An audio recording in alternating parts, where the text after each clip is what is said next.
Pakistan, a year after the death of Osama bin Laden, remains the epicenter of the international global jihadist movement. Al-Qaeda may be weaker in Pakistan today than it was a year ago, but the syndicate of terrorists around it, like Lashkar-e-Taiba, the group that attacked Mumbai, like the Pakistan Taliban, like the Afghan Taliban, all of them are actually stronger a year later.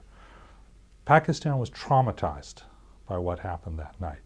Pakistanis felt their sovereignty had been invaded by the United States and the territorial integrity of their country compromised. And many of them have turned to the jihadists as the solution and blamed the army for not stopping the United States from doing it. I don't really think there was anything the Obama administration could have done differently.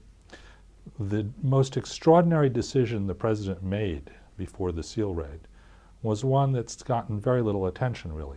He made the decision not to tell anyone in Pakistan that we were going to send the SEALs in or that we thought Osama bin Laden was in this safe house in Abbottabad. It's an extraordinary decision when you consider that he and his predecessor had given Pakistan $25 billion over the previous 10 years to fight al-Qaeda.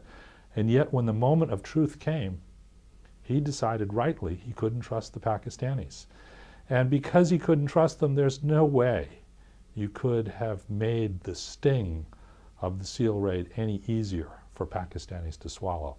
Their sovereignty and their territorial integrity were compromised by the United States on that night, and we had no choice. Otherwise, high-value target number one wouldn't be at the bottom of the Arabian Sea today.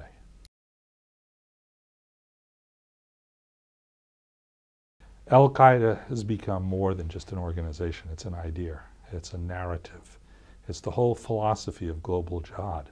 And over the course of the last decade, it in a way infected other jihadist groups in Pakistan, like Lashkar-e-Taiba, and mutated its vision of a world at war between radical Islam and the United States of America onto them.